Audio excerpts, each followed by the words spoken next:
Querido Mestre Jesus, queridos amigos espirituais, nos inspire nesta manhã para que possamos compreender melhor o seu Evangelho, a sua boa nova, trazer um entendimento aos seus ensinos e que os amigos espirituais possam acerenar e abençoar o nosso íntimo, o nosso lar e a nossa terra. Esteja conosco hoje e sempre. O nosso Evangelho é do capítulo 23, Moral Estranha, do item 9 até o 17, onde Jesus diz que não veio trazer a paz e sim a espada. Nos parece estranho Jesus dizer que não veio trazer a paz e sim a espada. Mas se nós analisarmos apenas do contexto exterior ou apenas do contexto material, parece que ele quis dizer que nós precisamos lutar entre si, brigar entre nações, brigar entre povos, brigar com os familiares, já que ele diz que veio trazer esta separação. Mas o Evangelho de Jesus é essencialmente espiritual. Ele está falando das lutas interiores, da luta íntima que teríamos que ter para alcançar um estágio maior, um estágio de evolução perante as leis de Deus. E também ele vem explicar que até aquele momento em que ele está ali ensinando, as pessoas, os povos brigaram, definiram, separaram e tentaram alçar os reinos dos céus pela força, mas que ele estava trazendo uma nova luta, o bom combate, que depois Paulo vai esclarecer futuramente que todos nós temos que ter um bom combate, trabalhar com as nossas lutas interiores, com o nosso íntimo, para compreender o Evangelho de Jesus. Jesus também está falando que ele tem uma paz diferente da paz do mundo em que habitamos, porque num outro momento ele diz: eu vos deixo a minha paz, eu vos dou a minha paz, mas não doa como a paz que há no mundo. Então ele está mostrando que há dois tipos de paz. Uma paz no mundo material, que é onde nós compreendemos a paz com a ausência de guerra, a paz com a ausência de luta, com a paz que vem do seu reino, com a paz que vem da sua boa nova, que era amar a Deus sobre todas as coisas, amar o próximo como a si mesmo. E ele fala dessa separação porque cada um de nós temos a própria luta, tem a própria reforma a ser feita. Nós somos espíritos em aprendizado. E como espírito em aprendizado, nós carregamos uma bagagem das existências anteriores. E esta bagagem nem sempre é de amizade com aquele que estamos vivendo. Então, significa que ser pai e filho, filha e mãe, nora, sogra, não significa que os laços são apenas de amor. Significa que os laços, muitas vezes, são de dificuldade, de renúncia, de trabalho, de autoaperfeiçoamento. E se ele está dizendo para termos essa paz e ter essa luta e ser essa espada, que espada é essa? Jesus disse que veio para ser a espada, mas nós compreendemos a espada sempre empunhada, sempre em luta, sempre aberta. Mas Jesus disse para Pedro: embainha-te a tua espada, porque aquele que fere com fogo será ferido. O que ele está dizendo? Jesus é o símbolo da espada da renúncia, porque como o Emmanuel, o amigo espiritual de Jesus, de Chico Xavier, explicou, ele é a espada que está fincada no solo, ou seja, a cruz da renúncia. Veja a semelhança que há na espada com a cruz. Então Jesus está falando, aquele que me ama, aquele que me serve, renuncia a si mesmo, pega a sua cruz e segue-me. É nesse aspecto que ele está dizendo, é nesse aspecto que nós temos que compreender a necessidade de um bom combate, é nesse aspecto que nós estamos que entender que o mal provém de nós e não de Jesus, que ele é o médico que veio nos curar, ele é o médico que veio trazer essa cura, essa crise salutar que há em nós. Porque quando nós não entramos em crise, quando nós não percebemos que as coisas não estão boas, nós não nos colocamos para a mudança, nós não nos colocamos para a regeneração de nós mesmos. E nós precisamos trabalhar na regeneração de nós mesmos. Paulo vai dizer que ele lutava um combate e que nós lutaríamos um combate, que ele dizia assim, quando o homem é um menino, lida com as coisas de menino. Quando ele é um homem, ele lida com as coisas do homem. E nós, igualmente, quando nós não conhecemos o Evangelho, quando nós não conhecemos Jesus, quando nós estamos vivendo de outras experiências, não vai se exigir de nós uma renovação. Mas a partir do momento que nós falamos que somos cristãos, que somos discípulos de Jesus, nós temos que pôr em prática os seus ensinamentos. E os seus ensinamentos muitas vezes diferem da opinião, da ideia da outra pessoa que convive conosco. Então, nós precisamos separar, nós temos que fazer uma escolha. E Jesus não quer dizer que era fácil. Tanto é que Paulo, quando ele vai falar que nós lutaríamos um bom combate, que nós teríamos que lutar como vencedores, ele esclarece que nós precisamos nos revestir da armadura de Deus para vencermos. E de que armadura que ele está falando? Paulo está dizendo isso em Efésios capítulo 6, versículo de 13 a 17. Ele diz assim, veste-se da armadura completa de Deus para resistir aos tempos difíceis. E quais são essas armaduras? Que armadura é essa? Ele começa dizendo que se nós queremos modificar, se nós queremos fazer a mudança em nós, se nós queremos modificar o mundo em torno de nós, que cada um de nós somos um mundo, se nós queremos esta paz que Jesus veio trazer, se nós queremos que os nossos familiares, que os nossos amigos, que os nossos parentes, que a nossa cidade, que a terra por completo modifica, nós precisamos cingir, vestir o nosso lombo com o cinto da verdade. Por que vestir o cinto da verdade? Porque quando nós falamos a verdade, quando nós nos colocamos do lado da verdade, fica mais fácil compreender a atitude do nosso irmão. Quando o irmão nos magoa, quando o irmão nos fere e nós compreendemos a verdade, nós temos tolerância. Nós temos paciência, nós temos solidariedade, nós temos compaixão daquela atitude. E quando nós temos esses sentimentos, essas virtudes, a nossa espada está embainhada, a nossa espada está guardada como a recomendação a Pedro. E ele também pede para nós colocarmos a couraça da justiça.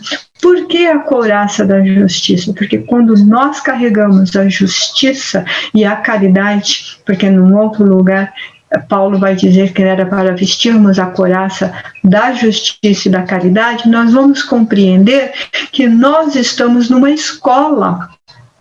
E que a escola Terra, chamada Terra, tem lugares salutares, tem ambientes salutares, principalmente quando nós estamos nesse ambiente em harmonia com a espiritualidade, em harmonia com os ensinos de Jesus, em harmonia com a espiritualidade maior.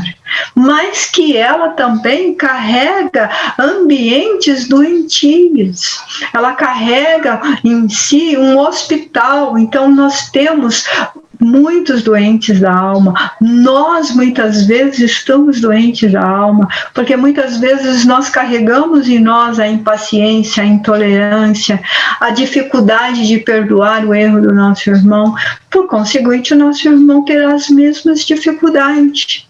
E ele ainda é um cárcere. Por que ele é um cárcere? Porque nós vamos encontrar irmãos que carregam a maldade, que carregam o mal dentro do coração, que carregam as imperfeições e os vícios mais doloridos para nós, para o nosso dia a dia. Mas que se nós estamos com a justiça, com a couraça da justiça, com a couraça da caridade, a gente consegue compreender as leis naturais de Deus, consegue compreender a importância de estarmos encarnados, de estarmos junto a caminho, de estarmos reconciliando com o nosso adversário. Então esta é a couraça da justiça. E ele também pede para nós estarmos com os pés calçados na preparação da boa nova. O que é isso? O que Paulo quer dizer com isso, explicando o Evangelho de Jesus? Que aonde nós estivermos, com quem nós estivermos, os nossos pés, a nossa pegada tem que ser da iluminação da Boa Nova, de explicar o Evangelho de Jesus, ser um imitador de Jesus, agir como Jesus agia, perdoar, compreender, consolar, curar, expulsar os demônios, trazer para si, ter compaixão, ter caridade. Está resumindo nesse bom combate. Todos estamos em lutas, todos estamos correndo para a corrida do vencedor. Que corrida de vencedor é essa que Paulo falava? A corrida da evolução maior, de um dia deixarmos de sermos espíritos imperfeitos para sermos espíritos perfeitos, deixarmos a sombra para sermos luz. É disso que está falando, ter esse pé de luz, aonde formos sermos a iluminação do nosso próximo. Então temos que estar calçados dentro da boa nova de Jesus. Saber que Jesus não é só para a casa espírita, que Jesus não é só para o momento que nós necessitamos. Jesus é para viver em nós o tempo inteiro, é praticar o tempo inteiro. Também ele pede para termos o escudo da fé. Por que o escudo da fé? Porque quando nós temos fé, quando nós temos confiança, quando nós conhecemos o Pai, quando nós conhecemos Jesus, quando nós conhecemos os amigos espirituais, nós temos essa confiança e somos fiéis. Porque não basta nós pedirmos para a espiritualidade cuidar de nós. Não basta nós pedirmos para a espiritualidade adentrar o lar do nosso amigo, do nosso parente doente, para levar a cura, para levar a esperança. Se nós não somos fiéis a este amor de Jesus, se nós não somos fiéis à palavra de Jesus, então nós não carregamos o escudo da fé. Nós só pedimos quando necessitamos. Quando as coisas estão boas, nós não conseguimos levar ao nosso irmão esta mensagem de paz, esse escudo de perseverança. Porque a fé, ela não é só para os momentos ruins. A fé é principalmente para os momentos bons. Porque é nos momentos bons que nós deixamos o nosso orgulho, a nossa vaidade tomar conta de nós e esquecemos de compartilhar, esquecemos de ver que o nosso irmão, que o nosso próximo, que o nosso familiar sofre da mesma coisa que nós sofremos, que tem as mesmas imperfeições que nós temos. E ele pede também para carregarmos o capacete da esperança da salvação. Porque nós temos que proteger a nossa mente, nós temos que proteger o nosso espírito da maledicência, da imperfeição, da influência negativa. Nós temos que ter essa esperança, carregar essa esperança da salvação. O que é carregar essa esperança da salvação? Ter certeza absoluta da espiritualidade maior em torno de nós. Ter certeza de que a espiritualidade está em torno de nós, que ela nos socorre, que ela nos ampara, que ela nos leva a melhores caminhos. E aí Jesus disse que ele veio trazer o fogo, e o que ele mais queria é que ele se incendiasse. E aí depois ele diz assim, e eu vou passar por um batismo, e quanto que é duro a minha angústia até que ele possa chegar. Por que Jesus está dizendo isso? Parece palavras complicadas ou controversas, mas não.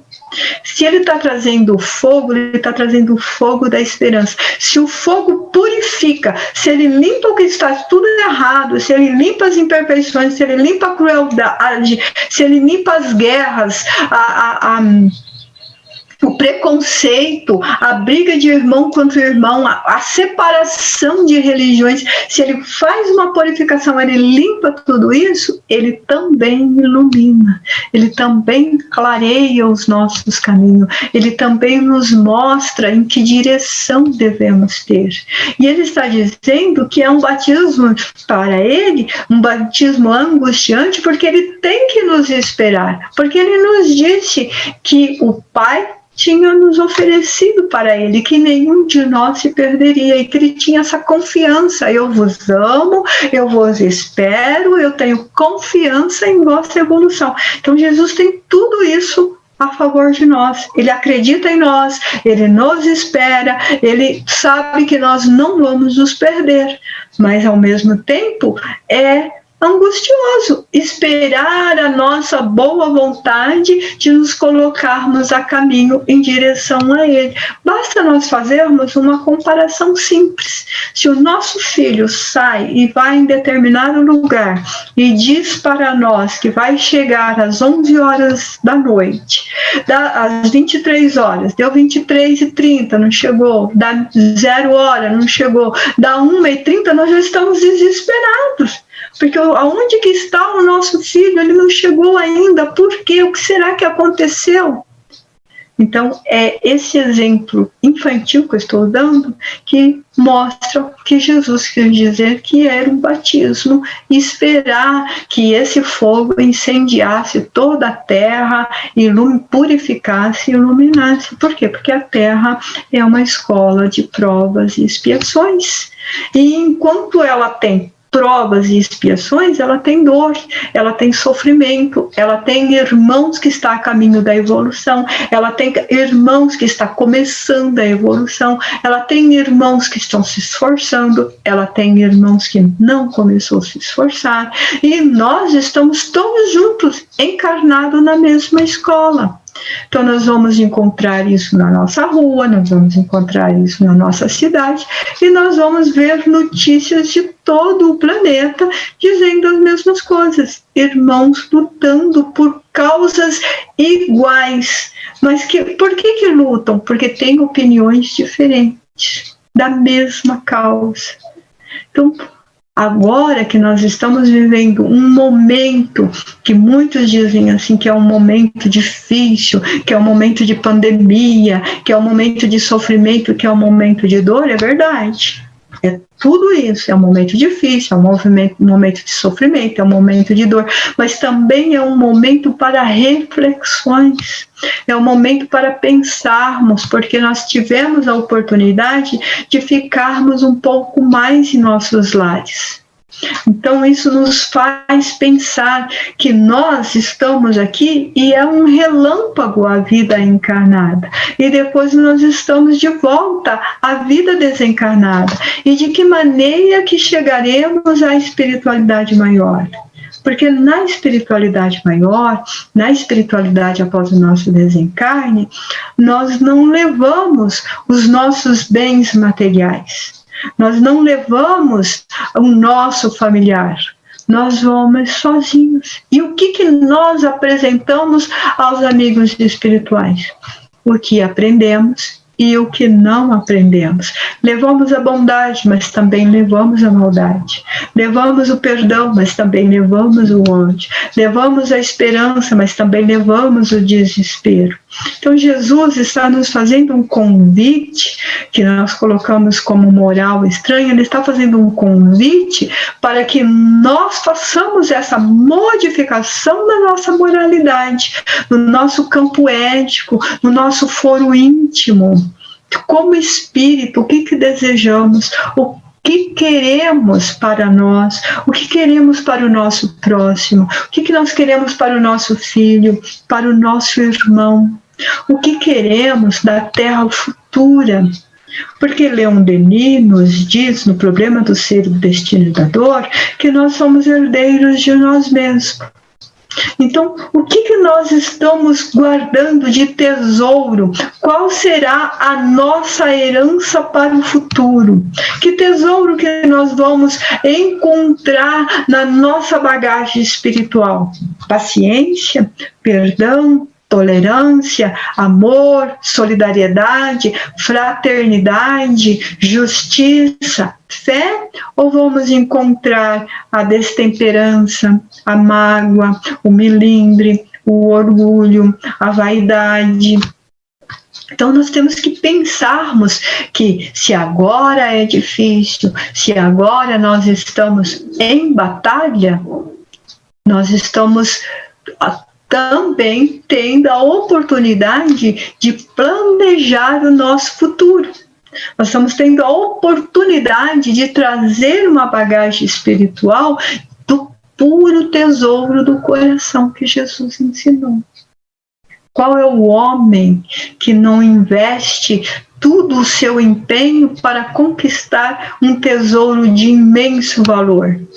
Então nós precisamos recordar que somos um tesouro de imenso valor para Deus, que somos um tesouro de imenso valor para Jesus. E esse tesouro chegará de que maneira à espiritualidade? Cheio de jaça, cheio de trincos, ou ele chegará brilhando, ou ele chegará com a paz que Jesus ofertou, com a paz que ele nos trouxe. Então, quando nós paramos para pensar nisso, nós pensamos, nossa, que coisa maravilhosa Deus ter nos dado a oportunidade de enviar o próprio governador do planeta como modelo e guia para nos ensinar, para que nós pudéssemos ter esse entendimento cristão. E a doutrina espírita nos esclarece que reconhece-se o verdadeiro espírita pelo esforço que ele faz em modificar-se. E Jesus trouxe esses ensinos a cada um segundo as suas obras. Aquele que diz que me ama, cumpre os meus mandamentos. Quando nós conseguimos fazer isso, a paz que ele ofertou, que é a paz espiritual, chega em nosso coração, chega em nossa vida. E nós temos um olhar diferente para o nosso irmão, um olhar de amor, um olhar de carinho, um olhar de entendimento, um olhar transformador. Porque nós conseguimos estar calçados o tempo inteiro com a boa nova. Nós conseguimos estar o tempo inteiro iluminando-se e iluminando o próximo. Com essa alegria que Jesus nos trouxe. Então Jesus é a bondade, é a luz que precisamos para desenvolver o nosso trabalho de reforma íntima.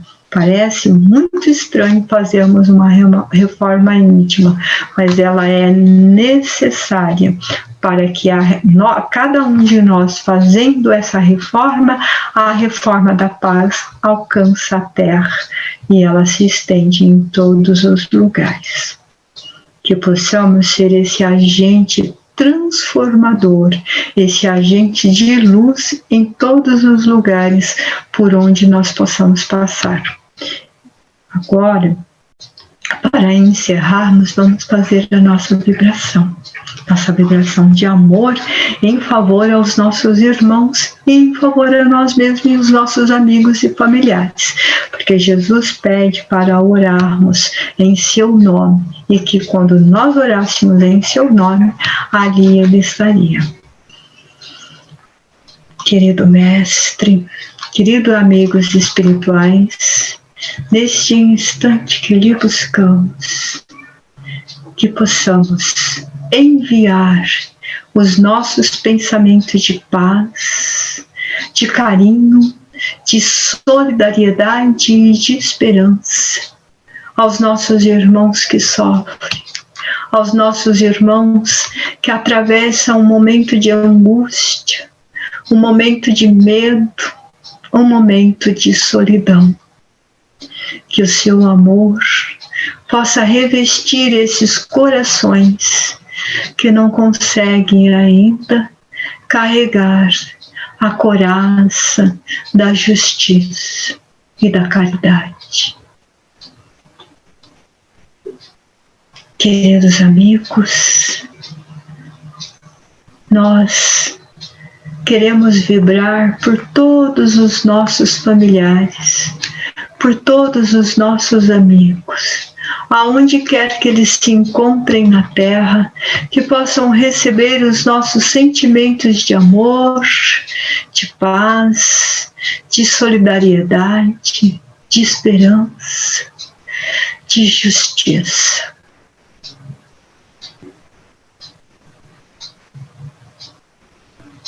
Que possamos também enviar os nossos pensamentos para os nossos irmãos que estão doentes, que a cura, que a esperança possa adentrar os seus corações e eles tenham a confiança em Deus, nos amigos espirituais, principalmente em Jesus, para que a sua paz possa estar com cada um deles. Queremos vibrar, Senhor, pela nossa casa espírita, para que ela tenha paz, harmonia, que ela seja consoladora a todos aqueles que lhe procuram. E também queremos vibrar por todas as outras casas espíritas e todas as outras religiões, para que todos juntos possamos ter paz, harmonia, solidariedade e esperança nos dias vindouros. Queremos vibrar por nós mesmos, para que o aprendizado de hoje possa estar em nossos corações, de maneira que possamos andar vestido da armadura de Deus, carregando o cinto da verdade, a couraça da justiça, os pés calçados no Evangelho, o escudo da fé e o capacete da esperança, para onde quer que estejamos, possamos ser a luz que ilumina o mundo, como tu nos pediste. Querido amigo, querido mestre, queridos amigos espirituais, nós agradecemos esta oportunidade e esteja conosco hoje e sempre.